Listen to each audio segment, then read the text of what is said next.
Ayoko na dito. Umalis na tayo dito.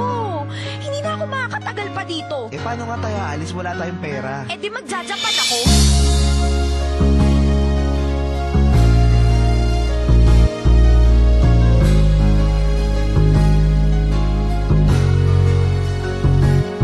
Isang babaeng itinuring kong asawa. Kahit hindi kami kasal, ay nagpasya na kaming magsama at mabuhay sa pamamagitan ng pagkanta. Kahit hindi sapat ang kinikita naming halaga, kaya kami ay nagpasya na manirahan sa Maynila. Dahil kailangan namin ng mas malaking kita, nagtiis kaming umupa sa mainit na lugar. Dahil yun lang ang kaya ng aming perang napundar. Tumagal ng ilang araw at halos isang buwan, napapansin kong ang hirap ay di mo na matagalan. Kaya nung minsan ay may nang alok sa iyong mga ibang bayan. Para sa ating pangarap di ka na nag-alinlangan. Lahat ginawa mo upang ika'y payagan ko. Nagtiwala ako sa sinabi mong hayaan mo. Isang taon lang ako doon, hindi ako magtatagal.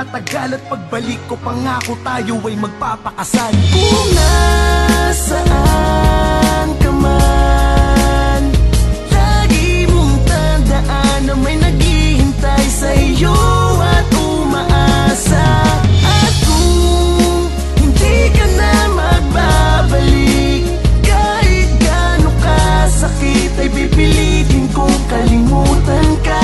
Kahit mahal kita. Sa sobrang pangungulila, ako ay nanghihina. Dahil sa chat at sakam na lang tayo nagkikita. Hanggang sa ang ating komunikasyo'y naging madalang. At tumagal pa nga sa'kin, ika'y laging wala ng paramdam. Ganun pa man ay ginawa ko ang lahat. Ako'y nagsikap upang sa'yo ay di maging pabigat. Di ko na malayan na 3 taon na ang dumaan. Kaya ako ay nagpasya na sa Japan ika'y sundan, upang tulungan ka sa pag-abot ng ating pangarap. At sa aking pagdating, ikaw ang una kong hinanap. Agad akong nagtungo kung saan ka nagtatrabaho. Nung makita kita, ang laki ng iyong pinagbago. Iyakap kita't wala kong oras na inaksaya. Ngunit ramdam ko na para bang hindi ka masaya. Laking gulat nang ang aking kamay ay iyong tinabig. At sinabing pag-ibig ko'y sa iba na lang ibalik. Kung nasaan ka man, lagi mong tandaan na may naghihintay sa iyo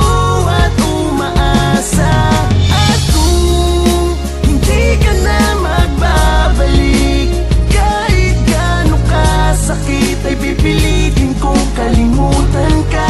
Kahit mahal kita. Walang awa mo ang aking pinagtabuyan. Matapos mo kong paasahin sa wala, ngayon ay papayuhan mo ako. Natanggapin na lang na di talaga tayo. Kahit anong gawin ko ay hindi na magbabago ang iyong isip. Dahil nakamit mo na ang iyong pangarap, kaya di ka natuwa na ikaw ay aking hinana. Para sa kayamanan ako'y iyong pinabayaan at iyong pinagpalit sa isang matandang mayaman. Dinamdam ko ang iyong pagpapaasa habang ako'y labis na nagdurusa, ika'y nagpapakasasa. Ginawa kong inspirasyon ang nangyari upang magsipag baka sakali sa aking pagyaman ika'y mabawi. Luwa ay aking inawit, naglakad papalayo habang sinasabing sana'y maging masaya kayo. Sa pagsara mo ng pinto, sabay sa pagbagsak ng luwa. Hanggang kailan ba ako masasaktan at magdurusa?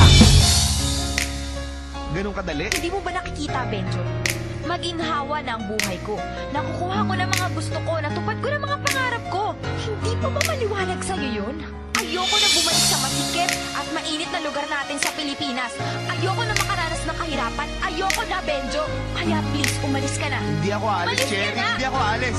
Hanggat hindi kita kasama. Ayoko na At sa'yo. sa aking ilang taong pagtatrabaho sa Japan, kahit gano'n kahirap ay kinaya kong pagtyagaan. Dahil sa kagustuhan kong ika'y bawiin, di ko inasahang may darating upang ang lungkot ko'y bawiin. Isang babae na di umalis sa aking tabi nung mga panahong binabalot ako ng bigati. Mabigat man ang loob ko'y nagawa niyang pag-aanin, kaya di nagtagal siya'y aking natutunang mahalin. At lumipas pa ang ilang taon habang kami nagtatagal, ay nagpasya na kaming dalawa na magpakasal. Kami ay naging masaya't wala na akong mahihiling. Ngunit di ko inasahan ng iyong biglang pagdating. Ika'y umiiyak at sa'kin nagmamakaawa, at sinabing hiwalay na kayo ng iyong asawa. Kala mo sa iyong pagbabalik ako'y natutuwa. Lakas pa ng loob mong sabihin ika'y mahal ko pa. Kahit na konti sa iyo'y wala na akong nadarama. Natuto na ako matapos mo ako gawing tanga. Hindi mo ko madadaan sa mga pagluwa mo. Hindi lahat